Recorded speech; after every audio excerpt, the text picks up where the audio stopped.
You will learn life lessons that will shock you. Just try it out because it's going to teach you everything about being sovereign. And then if you feel it's not for you, that's fine. Go back to the corporate world. Right. But don't stop investing. John's laughing at you.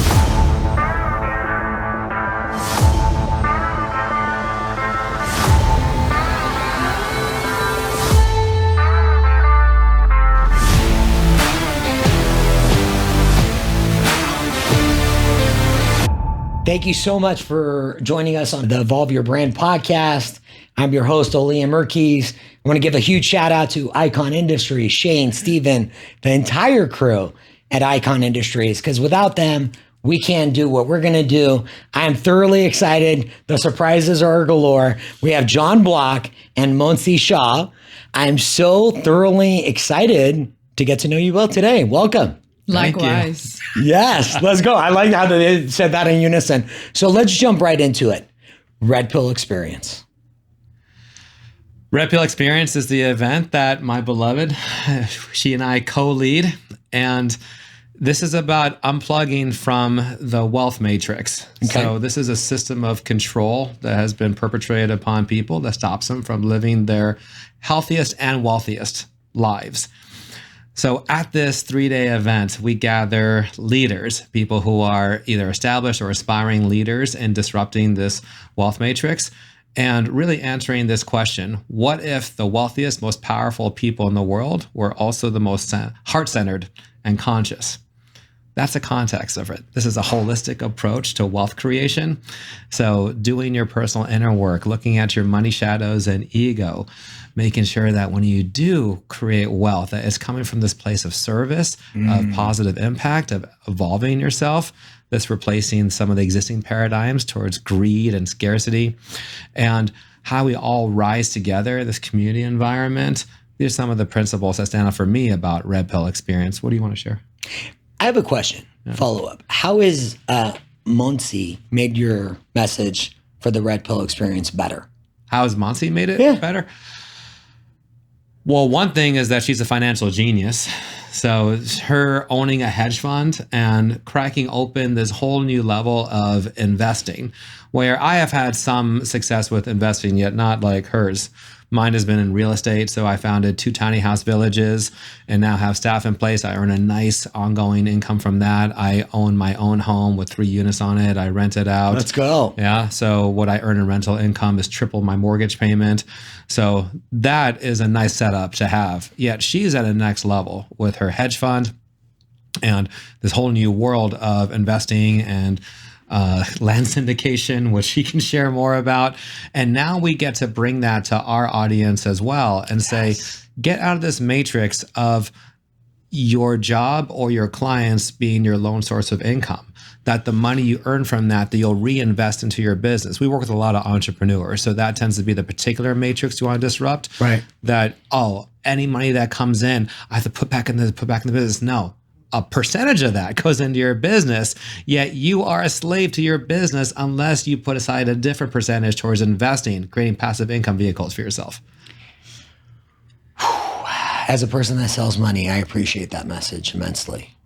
And that was a huge compliment. He says you're a financial genius. Thank you. I learned it the hard way myself. And I come from a country where there is so much diversity, 1.4 billion people. Think about that.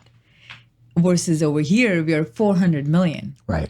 So almost triple the amount of people and very small amount of land space. And everything that we see over there is different because you have to be out of the box. You have to cut through the chase in order to grow, survive, and be somewhere, be something, right? So when I came to US and I saw I had a different lens when I came to US at the age of 20. And I literally saw this and I'm like, this is a matrix. This is a bubble. And I'm getting sucked right into it. When you came here? Yeah. What sucked you in? I had an undergrad, which was very, very pre-med drug discovery focus because I was scheduled to come after my high school, and 9/11 happened. So that changed everything for the rest of the world who was designed to come here at a certain point. So my undergrad was supposed to be here, and then I had to do it in India. So I did it in a really big city. It's through Pune University, which is right nearby Mumbai, a big city there. And my parents designed it in a way where that would be the stepping stone for going to med school here. And when I came here, I saw that I actually got into school. And then I saw that this is not the life I want to create because this is not the American dream I'm coming here for. That's where it all started. So in my second year of my PharmD program, that's where I got into with my undergrad degree. I realized that it's immense amount of stress. It's not what I want to live my life with. And I got really bad health problems because of the stress that was created through being plugged into the matrix. I had stress ulcers that weren't healing. And then everything I was learning in school had nothing to do with my healing. And imagine going through a medical program and not learning anything about actually healing your body. But now I'm reading books, listening to other outside the box healers and providers who've created different programs. That's where everything changed for me. So I was 23 at that time. And I decided to go a different route after graduation. Even though I'm licensed, I didn't want to practice in the corporate healthcare. You took the red pill? I took the red pill. At 23? At 23. Nice. I think one thing that we're so passionate about is the holistic approach to wealth creation and career. And any career path in which you're having to suffer mentally, emotionally, physically in the pursuit of your career, there has to be a better way. And the fact that people keep going along with this, whether it's, we met Buddy earlier, serving the Marines. Well, what's the mental health toll? How are men being told continually to suppress their feelings and not being able to process some of the things that they see, say, in combat? And then we see the fallout of that with PTSD and suicide. Clearly, there's another way to be indoctrinating them from the very beginning that would be improving their health as they go along. Now, those of us who don't have combat situations, it seems like it would be even easier to train some of that, especially when you're talking about health professionals, to be really honoring the holistic mental, emotional, physical, spiritual health sides. And the fact that they conveniently do not acknowledge this because they don't know how, or they just know perhaps on some level it will be easier controlled if we're weakened mentally, emotionally, physically, spiritually. This is all part of escaping the matrix. Yeah. There are so many different avenues to go there. And you're right. It is an epidemic because I think it's about control. It really, from my opinion, it just seems like a systematic process towards control. Mm-hmm. What made the impact for you to, how come you decided to step up, Jon, and do something about it versus just going and staying in the matrix?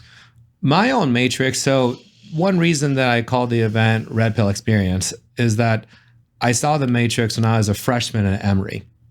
So my undergrad first year and a half was at Emory University.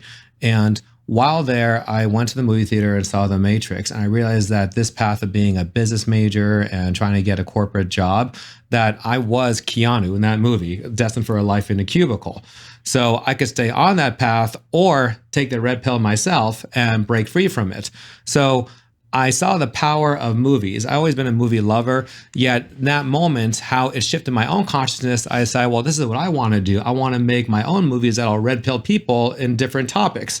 I went to USC Film School, and then upon graduating, saw that this was another matrix that I was trapped in, this Hollywood studio system that encouraged those of us who were screenwriters to only try to get our scripts sold by agents who could sell to Hollywood studios. Our own entrepreneurial drive. I remember being told that you're a writer, you're awkward, don't talk to people, that you leave that to the agents, which is something else we talk about, is how agents, because they don't create anything, oftentimes have to...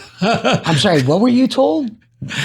By agents, we were told that because you're writers, work on your screenplays, make those as good as possible, let the agents handle the business side. So agents by nature, since they don't create anything, have to manufacture a need for their profession. So one of those needs they manufacture is by perpetrating this notion of writers being so socially awkward that we can't take things in our own hands, which is ironic because connecting dots, one of the people I've admired is Quentin Tarantino, where he did very entrepreneurially. I have a lot of respect. I mean, whatever you think of his movies, the fact that he made his career happen through the networking and hustling and partnering people and raising financing and attaching Harvey Keitel to make Reservoir Dogs, like that's how it should be done. Yet we were not taught that at USC.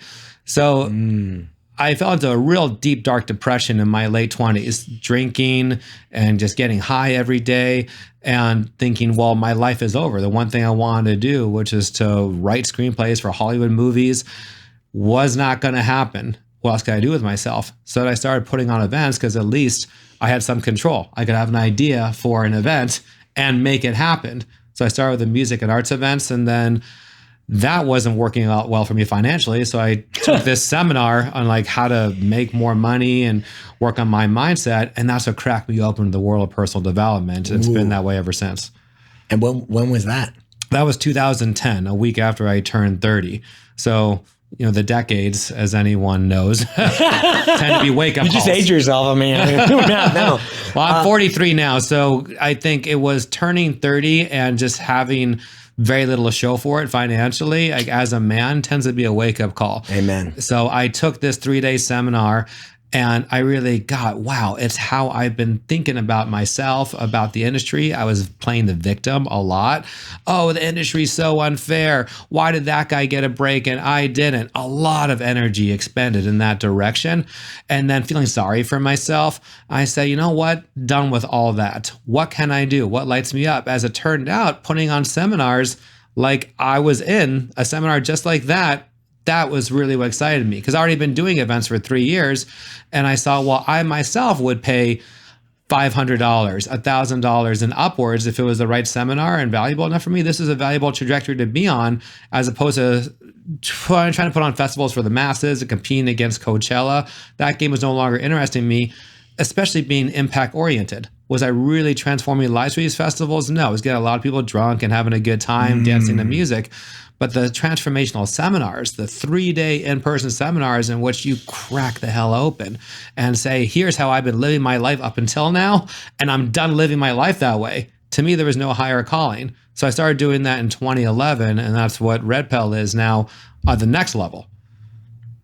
Wow. That was do you remember the breakthrough moment at 23? Yeah. You're just like, this is it. Like, this is not how I'm going to live. This is not who I'm going to be any longer.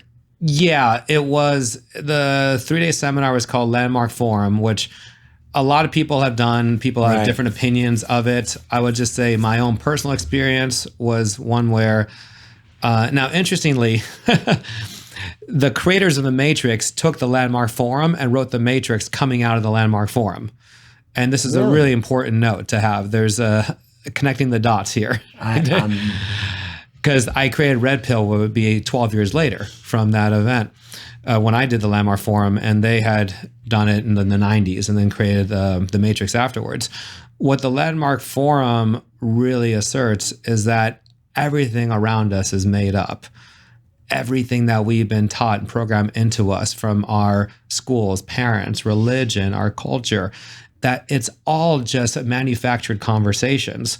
And you can create a new conversation with yourself, do agreements with people, and become truly sovereign in your own life.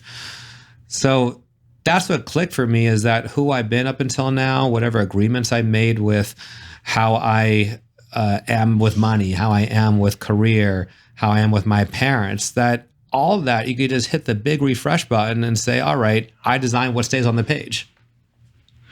Mansi, what do you appreciate about Jon's philosophy, values, his impact? Like, what do you appreciate about him most? On the belief system side, we are just so open to evaluating critical thinking, where is this truth or is this just a belief system we grew up with, right? That's our core. Wow. So the theme of consciousness that we both have and the critical thinking that has to be raised for planet Earth is where we come together, because we see the world as an open book, open slate that could be rewritten. A blank canvas. Yeah, blank canvas. And that's why I call him the fastest evolving man. Ooh, wow. I'm going to write a book. Okay, Jon. All right. To keep up. Fastest evolving man. Okay. That's a standard. I'm not allowed to be No pressure. No pressure. To keep up with me, it's really not that easy because if there is no evolution every day, because I believe every day is a chance to be better, and he believes the same. That's why we're just so growth oriented. And I saw even the marriage matrix where one person grows, one person doesn't. And that's where the marriage breaks because the frame cannot hold them anymore. The one person has gone out of the frame and then it cracks, right? Yeah. I think the next, just thinking out loud, like couples, you're very powerful. Like you feed off, your energy complements each other really, really well. And I think that's the hardest part. What you're talking about, I find extremely difficult to connect with someone at that level that you've created and be able to share energy and hold each other accountable to make progress quicker. Yeah, if you're going to be successful at anything, you got to study it. So if you're going to be a great NBA player, even make it to the NBA, you study LeBron, Kobe, Jordan, Magic. So too with being a couple. If you're going to make it as a successful couple, you study couples. You find out what works. We study successful couple. Yeah, we have mentors. Okay. We hang out with other couples as much as possible. We read books, and we're very good observers individually. So we have each been married once before, have a very comprehensive debrief process with ourselves, and we share with one another about what worked, what didn't. And as we look to other couples like in this country, what sort of cultural pressure is an American married couple under that leads to the dissolution of marriages at the tune of 72%? Well, what is it? And there's so much we can share about that. I would say one of them is this belief that I'm not happy, I'm out of the marriage. The nearsightedness and entitlement of that statement, I'm personally mortified by it. Just as a way of just triggering my own alarm, I have a part of me that gets mortified when I catch myself with that of I'm not happy. Well, how happy is Mansi? What if I made that the priority? That she is happy in our marriage, because the cliche happy wife, happy life, who actually lives that? Who actually says that, well, how's your heart? How's your spirit?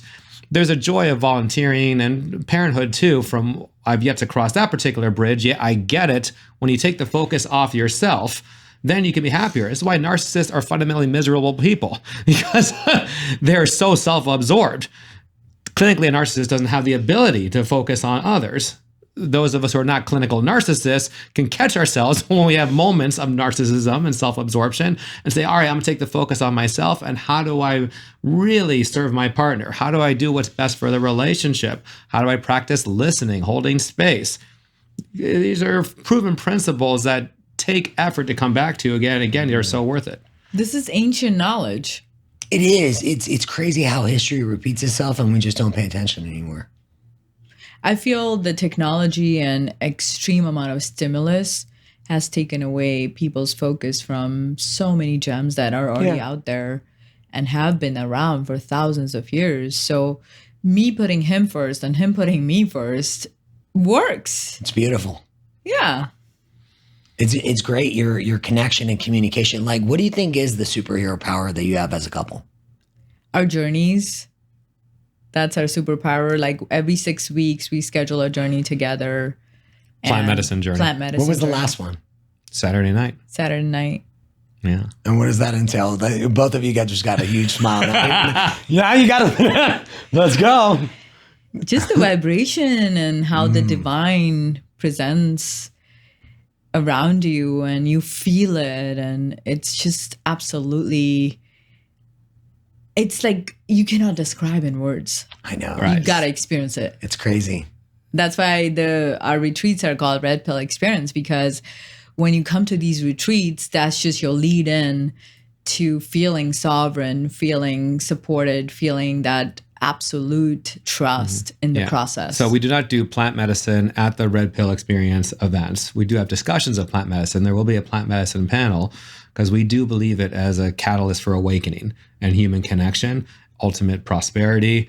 It's directly aligned. It would lack integrity for us to not talk about plant medicine because it's been that huge in our own lives. We make it a regular practice of dropping into our hearts, and the psychedelics facilitate this. It releases all resentments. You cannot be pissy and argumentative with your partner when you're rolling. You just can't. Yeah. So it creates this opening, this blazes a trail, a neural pathway for how you can relate to your partner. Drops you into your heart, and you're able to see the greatness. And the idea of being resentful seems so ridiculous. So there is an enlightenment aspect that does carry over into your regular lives, especially us running businesses together. Yeah, it's a lot of headiness. Our culture is so heady. Being an adult is so heady. And that's where we see the separation, polarization, self-righteousness. It's all heady stuff. Do what you got to do to break out of it. Plant medicine is one way. The morning rituals that we have around breath work and meditation, yoga, every day. These are bonding experiences that we do each morning. Our green juice that we have together. Do you do it together? Mm-hmm. Yes. We do it together. Okay, so what's your morning routine look like? When do you wake up? We get about 6:30. Okay. Between 6:30 and 7, depending on the night before. Okay. Because we network a lot. Yeah, of we're course. out late. You're both entrepreneurs Exactly. So with multiple unpredictable schedules. Yeah. right. travel. Like I just went to India for a month, then we went to Alaska, and then now I'm going to Utah tomorrow, then Chicago, then Las Vegas, and then God knows so much on the Do you travel together?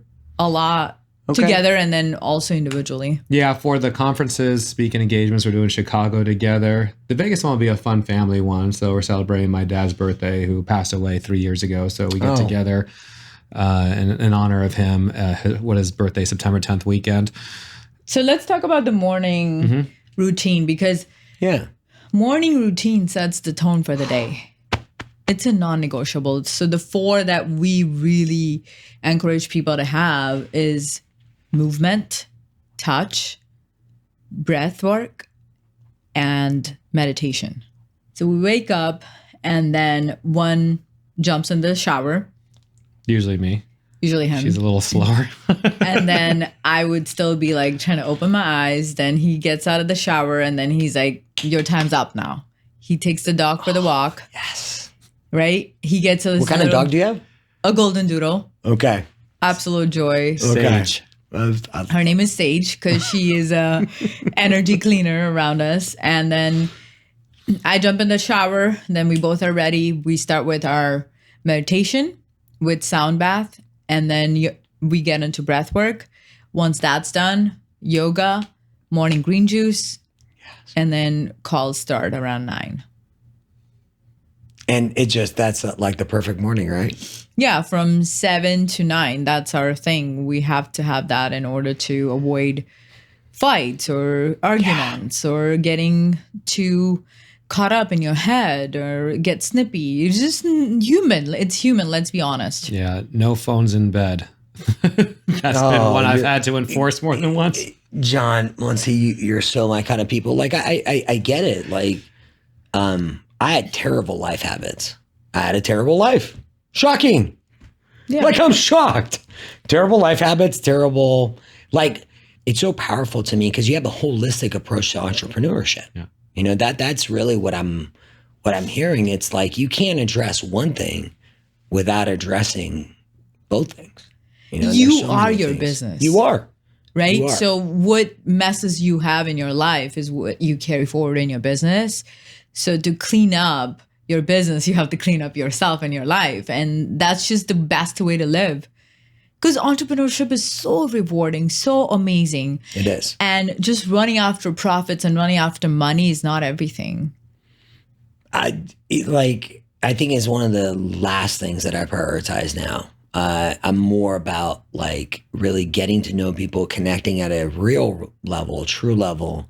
And if I can't get that connection, it's okay. Not everybody's for you. There's nothing wrong with that. You know, I think you have to have inner peace. Absolutely. And that comes with the love that you operate from, because I've really noticed for last 5-7 years, being very diligent on this, people either operate out of fear or love, right? 2 things. And everything stems from that. If we can keep bringing people back to love and show them how to cross over, this is the place where everything becomes absolutely beautiful. Yeah. In the spiritual communities, there's a very common thing that happens where this is the frame, as Mansi described, fear or love. Right. So someone who's in the love frequency encounters someone who's in the fear frequency. And then right away, their fear kicks in and says, I can't be around that person because it's getting me out of the love frequency. Right. That is a statement embedded in fear, and it's a blind spot. So it's called spiritual arrogance, would be a common term. And the separation that they create is the most unspiritual thing that you could do.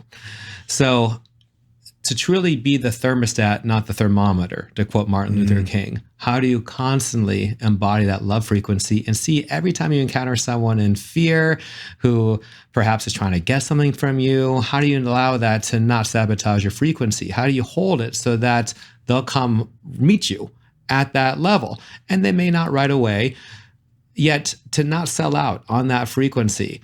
And I think this is a really important thing that we hold ourselves accountable to, because we're not without our imperfections with judgment and just being human. Amazing. Yet I think we do a really good job of pointing this out to one another. Like when one of us is in judgment, the other person will hold that love frequency and then will rise above that judgment. I love your teamwork. It's incredible. Like that's I think that's the power that you get as like entrepreneurs that both take the time to really truly connect with each other. What at your event, what audience are you attracting? I know you're attracting a lot of entrepreneurs, but do you attract a lot of like couple entrepreneurs? Like who's attending the Red Pill experience? You have all walks of life? We do. And I want to take the first. Let's go. Yeah. So we are attracting people on that consciousness team more than anything else. Okay. Now, they could be couples, they could be going through changes in their relationship because they are feeling that they're not with the right partner and they want to call upon this partnership. So there's mix of people, but what the goal is to have those leaders, the abundant tribe leaders that are creating this consciousness on earth. And it's one consciousness that could really expand and help the earth. Since awakening is such a big theme and result that people get from the event, it's happened more than once that relationships have ended after coming to Red Pill. That's okay. Sometimes decades-long marriages that perhaps had completed their cycle and both people were in denial of that. And then one person got emboldened by being at Red Pill and awakened that this is their one life, their one shot at this, and decided to take that next action towards freedom and sovereignty. And they're at peace with it. Well, there was like a healthy mourning the transition of this and the loss of something that they had so much invested in. At the same time, there's this knowing that it's aligned for them and this is the time for it. Who else comes to Red Pill? The common thread is this commitment to awakening their consciousness, to knowing that we are meant to be abundant, that there's something that is in the way for them that they see is also in the way for humanity, and they're going to do whatever it takes to evolve that part of themselves. So they want to do that inner work, and they're very impact oriented. It's like you liberate yourself to liberate others.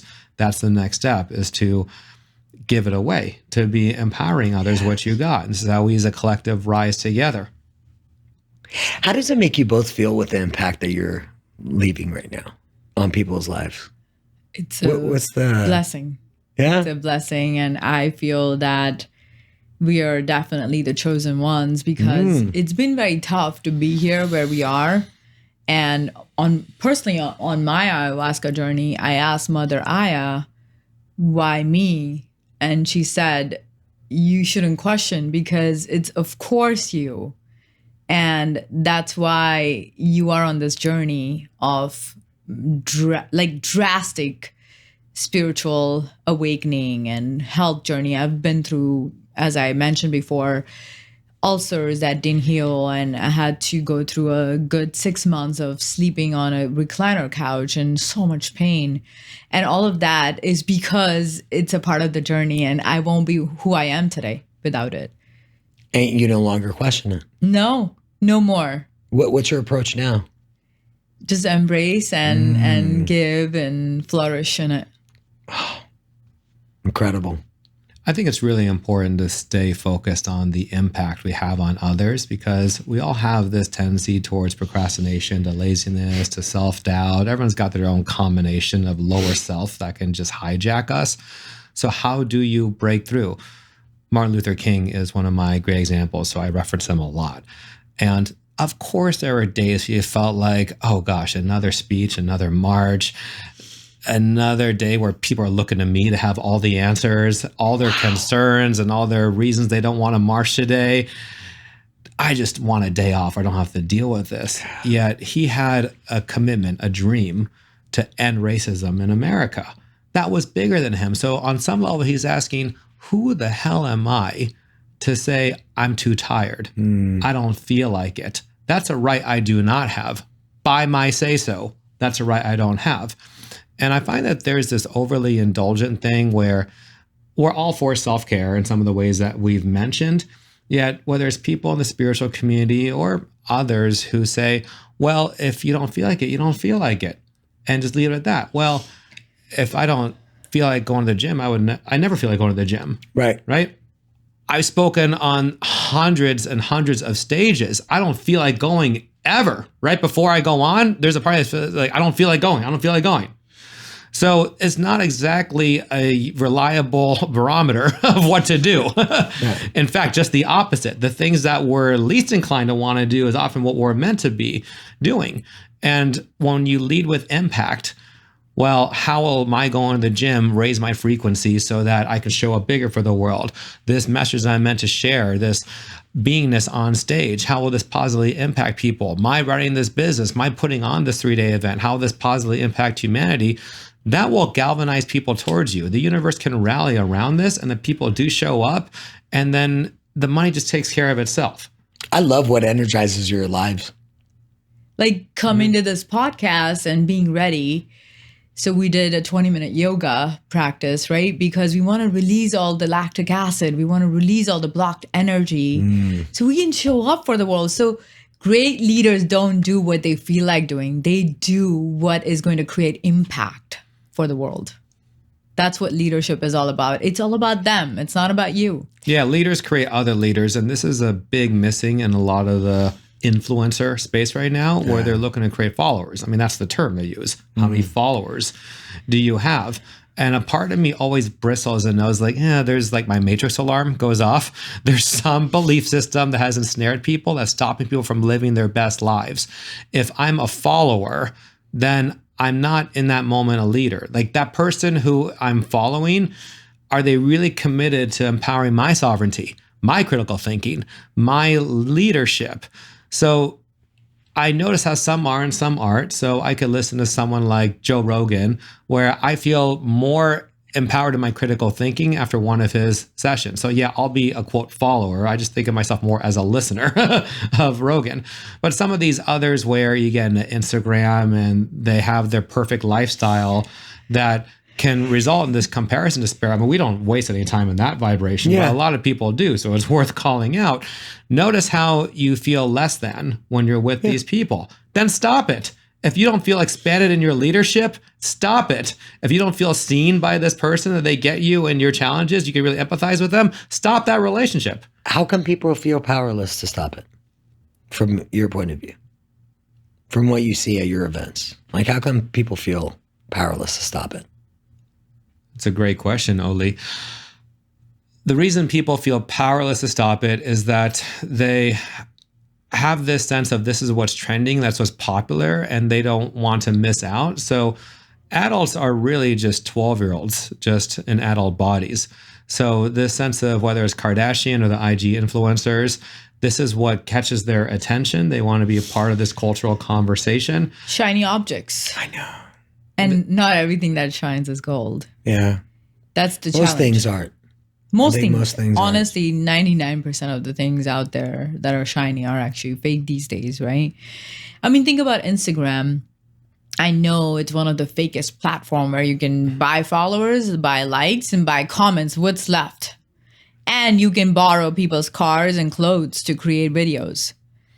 There's a proximity factor too, hence the celebrity obsession. So people will buy these celebrity tabloid magazines because it's the closest they can get to the celebrities. So they see them with their mansions and their Hollywood premieres, and they think, okay, if I read about it, that's the next best thing to my actually having that lifestyle, without getting the fact that they're chasing somebody else's life. Right. And not getting the fact that that person whom they're chasing is probably, in most cases, not fulfilled. They're living someone else's life that's been prescribed for them. I mean, why do you think most Hollywood stars like Harrison Ford live in Montana and just want to get away from all that? Because he gets it in ways that most people don't. You know, it's been such a challenging journey, you know, that this hits full circle with me because, you know, you grow up, you come here, first generation, you know, your parents come from a different culture and you're adapting, and then all of a sudden adapting becomes conforming. Yes. And then, you know, identity crisis kick in. Well, I think you lose identity. I lost my identity completely. Like I woke up one day realizing the red pill moment for me was I wasn't living my life. Exactly. And I have seen that firsthand with my cousins because I'm born in India and raised here, came here at 20, but my cousins were born here and they just don't know. Are they Indian? Are they American? Are they mixed? Are they confused? Are they somebody? Are they nobody? Like, it's insane what they go through. And I can see that very clearly, but they can't. Yeah. And they're blown away when I see it. Yeah. So I see it in my kids, you know, we talked about that. I'm a huge fan of your cause, you know, huge fan of your impact, because I used to think like, how can one person make a difference? You're taking it to a whole nother level. Like we're going to scream from the mountaintop. This is what our message is. I think it starts with the acknowledgement that every individual has two parts to them. And there's different ways of looking at this, but I would say the two parts I'm referring to right now is one part of us wants to hustle, make as much money and impact as we possibly can, and be all we can be. So this is a very American notion, whether it's Rocky Balboa representing this, Kobe Bryant, Mark Cuban, any of the Sharks. That's one representation. The other representation, though, of this other part of us would be Pura Vida in Costa Rica, the Aloha spirit. What would it be like to live a simple life that's detached from all that? So people will swing one way or another, and you could look at Native American culture as one that has a version of this conflict with the current younger generation, where they come from that more pura vida, the simplicity type lifestyle in Native American culture, yet the younger generation is rejecting a lot of that and becoming more superficial, materialistic, and they're drinking a lot more. And the higher wisdom would be acknowledging we need both. There are parts of us. So what does it look like to not swing one way or another? So the people who come to Red Pill have acknowledged that there are these both sides of ourselves. What does it look like to thrive holistically in Western culture? Interesting. think about, I'm a doctor, right? And I was taught this one allopathic path, pill for an ill, but then I went through my own journey of health. And then what opened up to me is there is multiple dimensions of health, right? There is mental, emotional, physical, spiritual, social, vocational, and financial. Now, how do we conquer all of that together? Is it possible by myself? Is it possible for Oli to do it? Jon, that's why we need the community, the Red Pill community that works on the dimensions differently and help other people to take the red pill in the dimension that they haven't. Because you could have taken a red pill on the wealth dimension, but the health or the social or the spiritual might be missing. Incredible. And that's why you're feeling that missing, right? Like the lack. Mm-hmm. Yeah, we love using this framework of the 8 dimensions of health because each one has its matrices that are in place that are designed to stop people from living their best lives. So we can look at how social health, a matrix that got created effective March 12, 2020, was telling people to stay home and not socialize, not gather at events and community.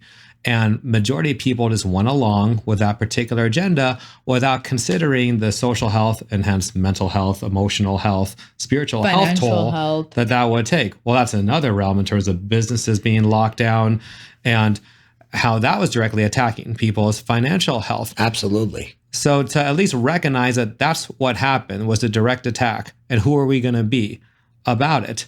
I personally don't see a whole lot of effort being well utilized towards complaining about this and trying to upend the government. No, not at all. We're not about breaking laws whatsoever, right? But how do we use the laws that are available to us that do allow us to create greater health in these ways? So that's one reason that we focus on wealth, because there are a lot of laws that are in our favor to create greater health, greater wealth that a lot of people don't realize are in place. Well, America, right? Think about like France, for instance, India, like the codes here are written for entrepreneurs. It's beautiful. France, like you have to pay 80% in tax. Those people are not allowed to thrive as entrepreneurs. Right. That's why everybody wants to come here, because it's beautifully written. And that's one of the things we'll be talking about on day 2 at Red Pill Experience. And we're bringing in the best tax person. We call him the tax wizard, because he very beautifully will explain you how the codes are written in the favor of entrepreneurs to actually create wealth. Yes. And there's nothing wrong with knowing the cheat codes. Nothing wrong with it. Why? If you leverage it and you know how to do it, what's wrong with it? If you incentivize people to do what you want them to do, they do it. We do it in other ways. You might as well do it in ways that give you the freedom that you want. Well, especially since these cheat codes, as you call them, have been deliberately hidden from us for so long. So there is a sense of like justice being served at last. This is the stuff that should have been taught to us and made available to us. As I see it, there have been 2 fundamental withholds in our American education system. One is personal development, investing in ourselves and our mindset and our spirituality and our ability to tune into a higher power and sense of connection with others, right? Everything in the world of personal development, put money down, work on yourself as a person, right? This is not something that is taught to us. We have to discover it, or in most cases, not discover it for people. The second one is investing in passive income vehicles. Not taught to us at all. So we spoke about this. Financial literacy is not a part of anything. Like when I came to America, people like are so baffled when you talk about compound interest and how it's grown. Like we're like in India, we're like boom, boom, boom, like takes us seconds to do compound interest. Here, nobody even wants to talk about it because it's like kind of frowned upon to talk about all these things because, oh, you cannot discuss pays, you cannot discuss pay rates, and like it's suppressed for a reason. Yeah, because when you make things transparent, people start asking questions. Well, that goes to the personal development side too, Totally. right? So in a container like Red Pill, we could have an open discussion about how much each person makes, what are their current passive income vehicles. That is great. And how can we grow it? Right.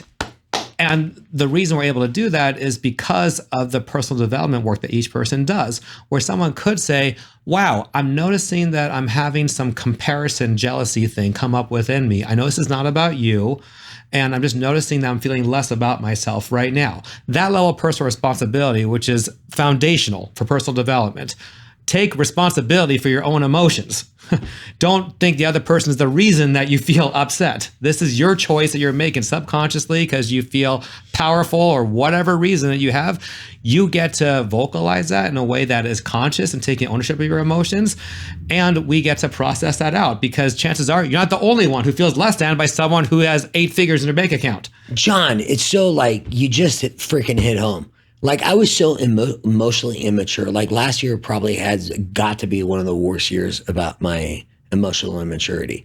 Like I had to fucking check myself and did it on my own. I didn't even know that there is ability, that there are people out there that are doing what you're doing, because it's like, I think everyone should be an entrepreneur for a year. See what it's like. You will learn life lessons that will shock you. Exactly. What do you guys think about that? Just try it out because it's going to teach you everything about being sovereign. And then if you feel it's not for you, that's fine. Go back to the corporate world. Right. But don't stop investing. John's laughing at you. Like he literally got the funniest laugh laughing at you. Yeah, it was something that got triggered in my thinking about all the complaints that employees have about greedy bosses. Right. All that would go away if every employee tried to be an entrepreneur for 1 year. The world would be a better place. It would be a better place. I mean, it's not unlike a child who complains about parents. If a child could become a parent for 1 year, how much of those complaints would a child have towards their parents that would be dissolved? Like, I get it now. And it's so easy to project in any role that the other side doesn't get it. They have an agenda or what have you. And at the end of the day, entrepreneurship is not for everyone. I believe there is a place in the world for people who have decided the employee route. Yet the empathy and curiosity is something that is an epidemic. People do lack that sense, and it's much easier to project, whether it's Republican versus Democrat, employee versus entrepreneur. And the basis for personal development is taking that self-responsibility I mentioned. I notice that I am projecting onto you that you are a greedy piece of shit, that you're just out for yourself. Landlord tenants is another one where it's very common, that projection that happens for someone who is on one side or the other. And to really get, okay, this is my projection. This is not you doing anything. I'm creating this chasm in our relationship, and I could either get all indignant and rally other people to sign a petition against you, or I could heal this personal relationship with myself and get on with my life and actually do something that actually is going to matter impact-wise in the world, create more unity with you, make more money for myself, work on my own health. There's so many things that you could do better with your time and energy. Teach a freaking growth mindset class in high school, in middle school. Do those things. But the system of control. Well, of course not. Won't let you do that. Parents will, though. I'm a parent. I have literally lived a bullshit life and I got nobody to blame on myself. Now I have a completely different message for my kids. What are you doing to teach yourself something new? Every day. What are you doing something for you? That makes all the difference. I think parenting is also, I was going to share with you, like, I think parenting is another avenue that we can make a huge difference in our communities because, like, I look at, I love my sons to death. We got to learn how to do hard things, and it's my responsibility to teach them. And that's all I focus on. So I'm a huge fan of the empowerment that you guys are trying to instill within the community, which is you're not a victim. No, because I come from India, right? I tell people a 20-year-old who comes from a different country doesn't speak the language. Like, English is not my first language. I speak 4 other languages. So if I can make it to entrepreneurship and not complain, what have you got? You were born here. Like, you have everything, the land of opportunity, the support system. My parents don't even live here. The entitlement. That's where we fail, the entitlement. Our system has created that whole mindset, and that's what makes us weak. So be an entrepreneur for a year, go travel to third world country and see the world, and everything will change. And then sign up for the Red Pill experience. What's in store for Red Pill experience? How are you two going to make it better? Like, what's to come in the future? What are you looking to do? What impact? Well, first off, the next event, we do it twice per year. Love it. Currently, as things grow, we could do it more often. We like this twice a year model. September 26th through 28th in San Diego. We've rented 2 mansions, and there's going to be spillover for other accommodations. But fundamentally, it's going to be in one of the mansions, Cactus Blossom Retreat in Escondido. We are going to cap this one at about 40 people. So we're keeping it intimate. Okay, it's intimate. You got to apply. Oh, these are intimate. You have to apply, be accepted, invite. Wow. Okay. Yeah, we conducted. This isn't just I want to do this. No. Oh. You have to be vetted. Standards. I like it. Yes. Yeah. And across these 3 days, it's delving into the psychology of wealth. Where is your money shadows taking you out? Where is your ego and comparison taking you out? How do you stand for a unified vision of humanity prospering, rising together? That coupled with the exact wealth strategies that you can thrive and teach others in. So these passive income vehicles that we've been referencing, the tax hacks that we're referencing. So the audience there is comprised of money experts, coaches and consultants, as well as those who own or operate passive income vehicles that can provide these opportunities. So it's a coming together of those audiences. Also business leadership. Yeah. how do you want to show up as a business Yes. leader every day? So one day is themed on wealth. One day is themed on leadership.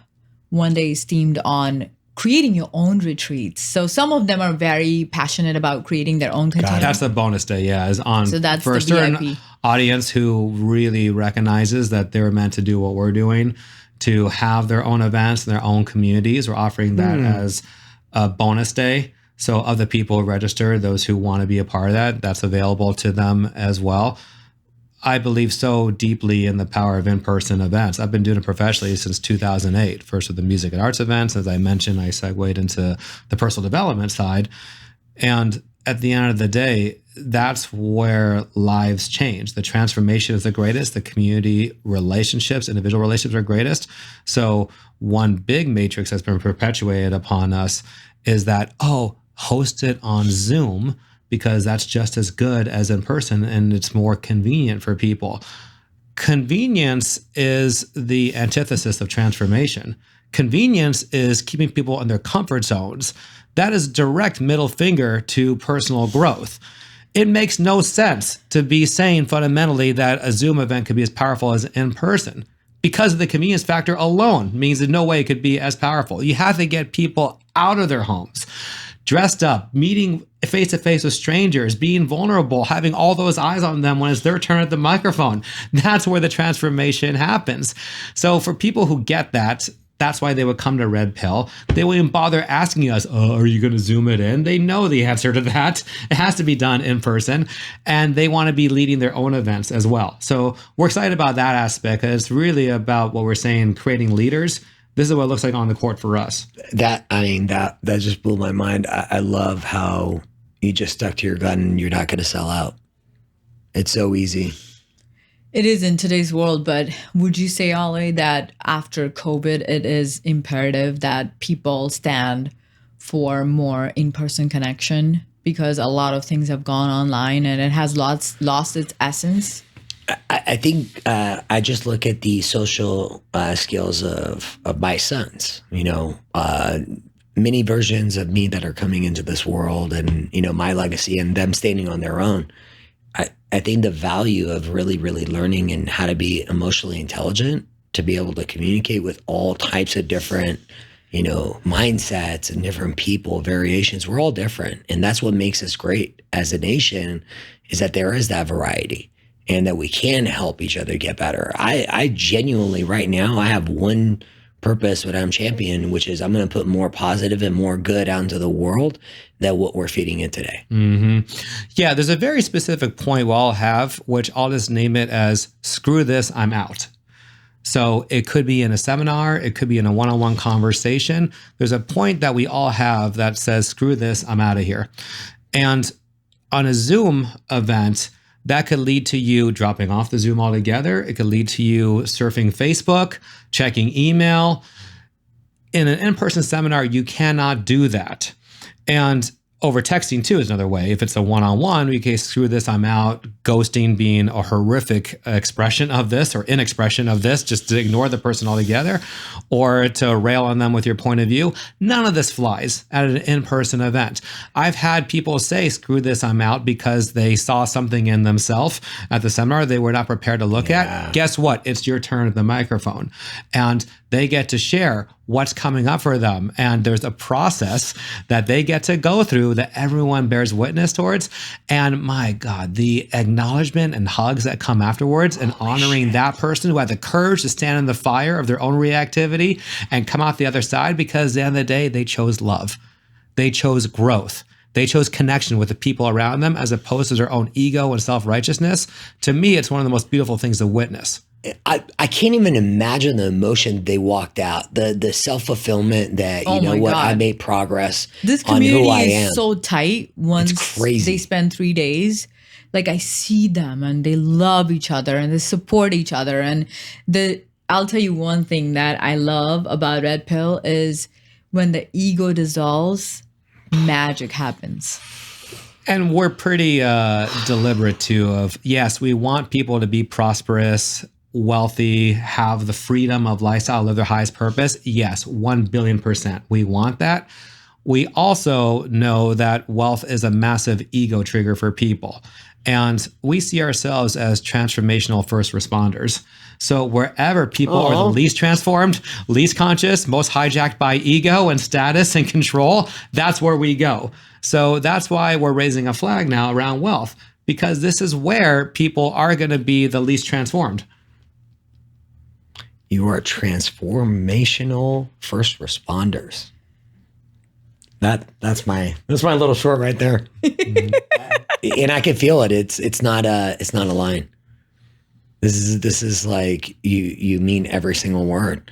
Yeah. So, and I've dabbled in other areas too, where activism, I know in 2020 when the polarization was happening in this country, I could not sit by idly. So I started hosting these Zoom events where it was understanding Trump supporters, because a lot of people were so vitriolic towards Trump and Trump supporters. So I'm like, okay, well, here's what I'm going to do. I'm going to put Trump supporters front and center and hear their side, why they voted for Trump. I did understand the Black experience when there was all the Black Lives Matter stuff going on. So for people to understand firsthand, what is it like for people to be Black in America? What do they think about BLM? Turns out not everyone's a fan. There you go. Understanding the queer experience was another one with all the pronouns and so much to keep track of. And so I had 6 people come on representing different spectrums of the LGBTQ communities, hear their perspective. And a lot of them think it's BS, some of this pronoun stuff that's going on. So hearing the different... Isn't it crazy? Yeah. That's what I'm saying. Yeah. So hearing the different perspectives. Horse's mouth. Yeah. Yeah, like we want to box everyone in and no one wants to be boxed in. That's what I didn't understand. Because you love that, because you know it's true. Exactly. You're laughing because it's like, dude, what are we trying to box everyone in for? Yeah, I wasn't For what? surprised by anything that happened in those sessions because, It's of course, like, separation. we're not boxes we put in. Everyone's got their own unique perspective. We got to highlight that. And I was very proud of that series because people said to me afterwards, like, wow, I'll never look at this group of people the same way ever again. I have now a sense of peace around this issue because I see that Trump supporters are actual people too. So that was our way of moving humanity forward. And now with wealth, because it is a place where everyone wants to get to, it is such a huge catalyst for growth. People have to do their inner work to achieve this. Put aside the ego, truly be a service, know how to collaborate with each other. And this is how we can shift the paradigm of consciousness on the planet. It's been an incredible time that we've spent together. What special shout outs do you guys want to give people that have made an impact? Oh, for gosh, you. So many. Do you want to I start? know. Go for Well, it. for me, it started with my household, being born to a vegetarian family and just seeing how different things are in the household versus the outside world. That was mind blowing. I was 12 years old when I discovered that animals are edible. Right. And then also being born in the state where Gandhi was born. So Gandhi came up in my radar a lot because we see him as one of the father that we all look up on to learn principles of living and how to see the world. Like so many different things that I learned. And then when I came to America, I didn't know that that was all preparing me for this partnership and how we can show up in the world together to create that theme of consciousness. So the shout out will be my parents, my grandparents, Gandhi, and other revolutionary leaders. In India, we had a movement called Kranti, which is peaceful revolution that Gandhi started because he didn't want to fight in any fashion. It was a non-violence movement to gain freedom. And after 250 years of being ruled over by the British colonies, it was a really, really life-changing time. And India is still a very new nation, right? So those are the big, I would say, contributors. Because one person, Gandhi, showed me that you can make all the difference. So who am I to question that? Right. So this is a bond that we have where in this country, Martin Luther King, who studied Gandhi, Kranti principle, adopted for the civil rights movement, is my personal hero. I also look up to Nelson Mandela a lot for putting aside, putting aside the resentments, 27 years of being incarcerated, to heal himself and his resentments and to take a stand for unity. I look to that as gold standard and say, who am I to get caught up in my petty resentments? My parents, certainly. So my Jewish father and Chinese mother, just the multiculturalism of that relationship, where my dad was born in Boston, and as he became an entrepreneur at age 42, decided that working for the government was not it for him, that he wanted to be in charge of his own life, and decided to create a candy and toy business. He was on his second marriage, had 5 children by that point, and decided to transition and leave that life behind and marry my mom, and then to integrate all of us. I have great relationships with my half-brothers, with my dad's second wife who's still alive, and with my brother's kids, my nephews and nieces. We are one big mixed family covering all the different races and spectrums too. So I'm really blessed to have that family upbringing and getting to mentor my nieces and nephews and broadening it. And so we have our own red pill conversations frequently about what is the matrices that are surrounding you in terms of the cultural beliefs, what you see in the media, we see on social media in particular. Authors wise, Eckhart Tolle, a big influence on me. So The Power of Now and A New Earth. Byron Katie's Loving What Is had a big impact on me. And then the seminars I've taken, I mentioned Landmark Forum, Hardcore Leadership, Thrive Academy is how I grew my coaching business and myself spiritually. I've been very blessed. Well, I think hopefully our audience is blessed, because this was incredible. And thank you both for being transformational first responders. I had so much fun getting to know you both. And where can everyone find you if they're interested in the next event? The event itself is www.redpillxp.com. Redpillxp.com. XP stands for experience. So you can read about the event. You can apply to attend. Our contact info is also on there. You can also email me directly, Jon, Jon, at redpillxp.com, and Jon Block, JonBlock. I'm on all those different social media handles. And me personally, yes, to the website, and find me on LinkedIn. I'm a LinkedIn leader, and I want to avoid the word influencer because that's not what I'm here to do. I'm here to create other leaders. Yes. So let's connect and become leaders together that transform the world. So my handle is Dr. Mansi, Mansi Shaw, Shah. Thank you so much both for joining us today. Thank you all. Thank you for having us. Oh, absolutely. It was absolutely my pleasure. And they will be invited back, obviously, because we're going to see how the event went, and we're going to learn more from Mansi and Jon. Thank you so much. We'll see you on our next episode.